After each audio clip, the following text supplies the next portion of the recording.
Hey dudes, I'm Hilah, and today on Hilah Cooking, we're making twice baked potatoes. Now the thing about a twice baked potato is you bake it twice and that makes it nice. It's better than a once baked potato, cause you pull out the guts and you mix in some butter. You add some cheese and you mash it with ease. You put it back in and you bake it again. When you take it out, all the people will shout, twice baked potatoes, yeah!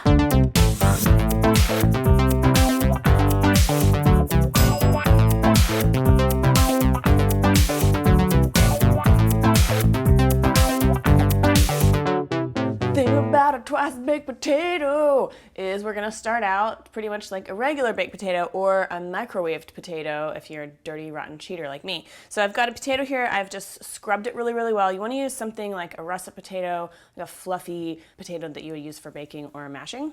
So try to get them all about the same size, and I like about an 8-ounce potato to serve 2 people as a side dish or 1 person as a main dish.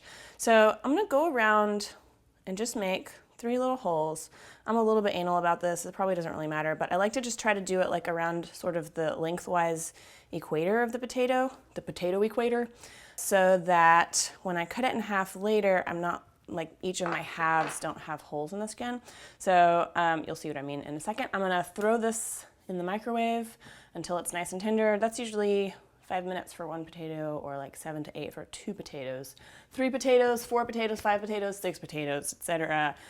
Stop talking and I'll see you in a second. Okay, so once your potatoes are nice and soft and wrinkly, you can see these little spots here where I pierced it originally. That's just to keep it from exploding in the microwave, making a big mess. So I'm gonna cut these in half, and these have cooled for a few minutes, so I'm not like burning myself. Now it's time to scoop out the guts. Have a bowl ready to put the guts in. We're just gonna scoop out the inside of the potato, leave about 1/4 of an inch around. I find that a serrated grapefruit spoon works really super duper for this. So if you can use one of those, that's great. If not, you can use a regular spoon, or you might need like a little paring knife to kind of help you out. Be a little bit careful not to poke all the way through or get too much out. So yeah, leave about 1/4 of an inch or 1/2 centimeter. Is that right? Okay, and then just set your shells aside on a little baking sheet and I'll do the rest.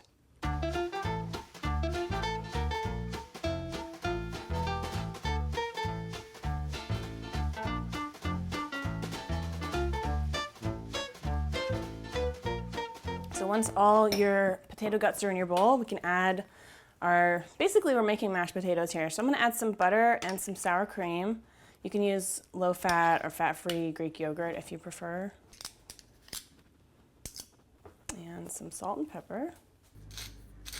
And we'll get this kind of mashed up together until it's fairly smooth.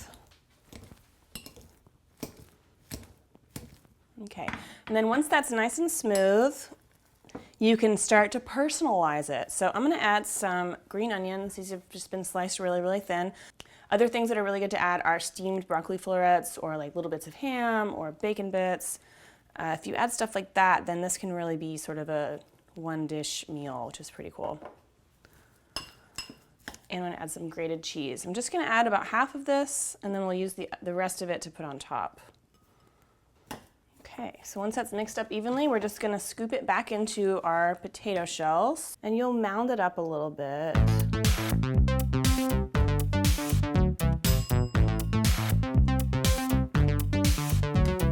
And we'll just sprinkle each one of them with a little bit more cheese.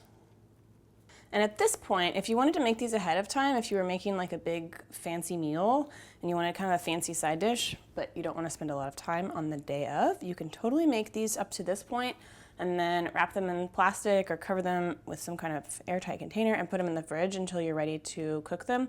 And then you just want to add on maybe an extra 10 or 15 minutes on the cook time to make sure that they're heated all the way through. So I'm going to put these in a 400-degree oven for about 15-20 minutes until the cheese is melted and the potatoes are hot all the way through. Okay, they're done. Got some crispy brown tops, the cheese is melted, and they feel hot to the touch. So let's see. I'll have this smaller ladylike one because these.